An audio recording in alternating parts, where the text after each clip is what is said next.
I'm Natalie, I'm your Community Development Lead, and welcome to the September Residents Forum. Today we're going to run through a community update, then Hanny will come in and do a bit of an update from the Quality of Life Foundation, and then I'll hand over to Paul, who's going to do a development update.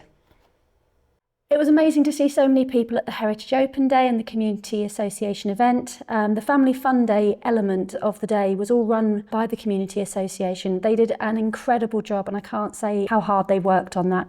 They could have done with a few more volunteers, so if you would like to volunteer for any further events, please do get in touch with us. And I will be running a few more bunker tours probably over the winter, so just watch out for the warbler for that. So I'm sure everyone saw the Scarecrow Festival. Fantastic to see so many amazing displays, and everyone worked very hard on them, so well done to everybody. The next Community Association meeting is the 7th of October at 7:30 p.m, and that will be on Teams. We were aware we had a bit of a technical hitch last month, but that will be all fixed for this one.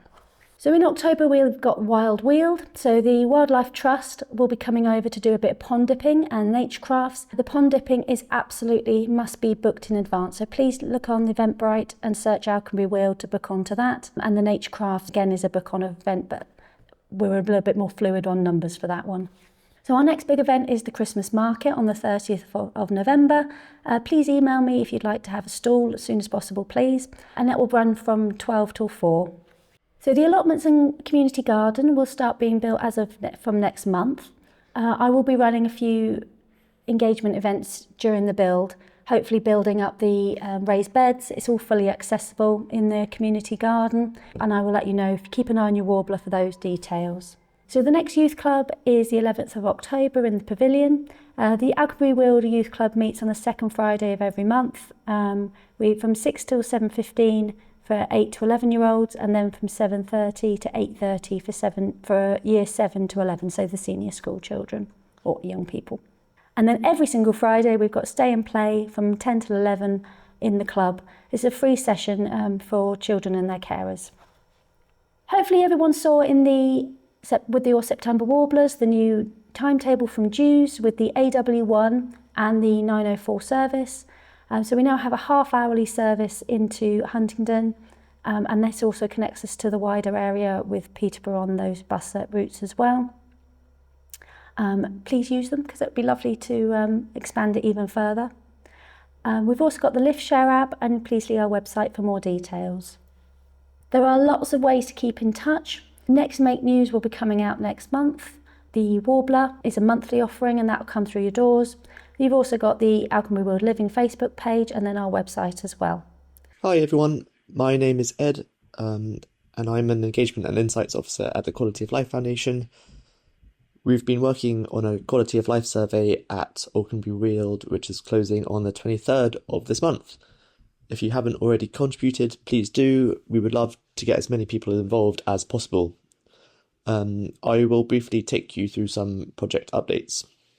As some of you may know, we carried out this survey 3 years ago at Priorsall Park, and we're returning to see how things have changed in the time since. So we are the Quality of Life Foundation. We are an independent charity and research organisation that engages communities, delivers services and influences local and national policy. So together with local voices, we can create healthier homes and sustainable neighbourhoods that improve people's quality of life. Urban and Civic have appointed us to further understand how the development is impacting on your health and well-being. It will also help Urban and Civic shape future strategies and designs for future sites, all based on your real and honest resident feedback.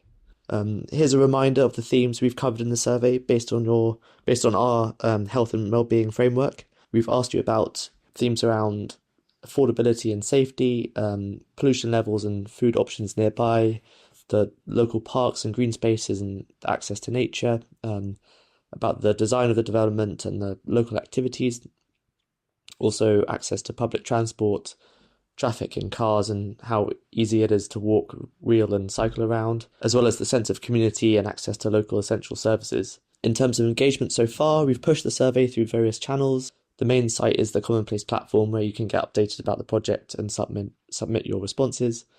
We've also flyered in the neighbourhood and knocked on doors. We also had a great time at the Community Fun Day on the 7th, where we had a pop-up and spoke to local residents. Thanks so much to local to the local volunteers and community members who have helped share news of the project. It's been really helpful and much appreciated. We've had over 200 responses so far, which is really positive, and have raised over £300 for local charities, £51 for the Fusion Youth and Family Projects, £162 for the Magpass air ambulance service, and just about £112 for the Alconbury Weald Community Association. So that's really, really promising. We'll be publishing the report hopefully at the end of October, and we'll share a summary with local residents then. Urban and Civic will also receive design and engagement recommendations based on the findings. That's everything, I think, so thank you very much again to all those who have helped and taken part in the project, and for those who haven't yet managed to take part, we hope to hear from you soon. Thanks very much, Ed. That was really helpful. My name is Paul Murphy. I'm the Communications and Partnerships Manager for Urban and Civic, and I'm going to spend the next few minutes just giving you a brief update on the development. So the next slide I want to show everybody is the whole of Alconbury Weald. As you can see, the bottom of the slide is where we currently are in Key Phase 1. You can see the pavilion and the watch office green there to the left. The north of the site is the next phase above the runway, and you can see how the development will progress over the next 10 or 15 years. To the right hand side you'll see that sort of brown little cross there. That will be the town centre hub. And to the right of there, you'll see all the football pitches that will be the education centre as we move forward. The two small white buildings below is where the education campus is. We already have the SEND school open this September, and I'll go on to talk about the secondary school a bit later on. To the northeast of the site, you can see what will be the heritage area. This includes the Cold War bunker and various hangars. Going on to the next slide is a bit more detail of Key Phase 3. Which is north of the current runway. You can see here the various parcels that have been divided up with green walkways. And again, you can see the town centre hub, and to the north of that, the heritage area. This slide just gives a bit more overview of detail of Key Phase 3. Back to the current phase, you can see we now have 980 homes occupied. Phase 1 will deliver 1,700 homes in total. And you can see here the various parcels of land that have been given over to the house builders that are currently working on the development. So we have some good news about the watch office. It'll soon reopen, hopefully in November, as the watch office bar and kitchen. A local provider has taken up the lease, and soon we'll be able to give you a bit more information about when the opening times are, what the menus will be like, so watch this space for further details. A quick update on the demolition. All the hangars have now been demolished, and these are the ones that have been quite noisy. The demolition is still to continue, but the buildings are smaller and shouldn't make anywhere near as much noise as we've currently had. So a quick update on the education campus. The SEND school opened this September, and they're already taking in their first students. The primary school extension is now complete. We're still working with the County Council, DMAT and the Department of Education to finalise the opening of the secondary school. And currently we're hoping this will be in September 27. I spoke a little earlier about Phase 3, but this slide here demonstrates what the phase actually will have. It'll have 2,000 new homes, employment space, the heritage area. It'll have a health centre, sports facilities, library and community facilities, and a new primary school. Phase 2 will have the country park. That's a 150-acre country park that you'll see to the west of Grange Farm. This will have walking, cycling and equestrian routes and sports pitches and recreation.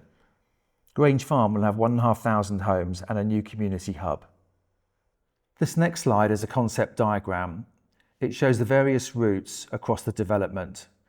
The blue line that you can see here is the boulevard. The boulevard will actually run up through the site along the runway and come out at the A141 just north of the Audi garage. This is what's known as a Southern Link access road, and it'll link Huntingdon to Alconbury Weald. The next slide shows that access junction in a bit more detail. As you can see, as you go up the 141 towards Tesco going north, you can take a left-hand turn into that new access road, and again that will go all the way through Grange Farm and end up at the boulevard. Most of these works will be done offline. That means that the work is done on urban and civic land as opposed to the highways land. Of course, when the two roads are joined, there will be some traffic management in place. As always, if you have any questions about what you've heard or anything to do with the slides, please, you see our contact details that are on the screen now, either myself or Natalie Lee Brown. Thanks very much for listening.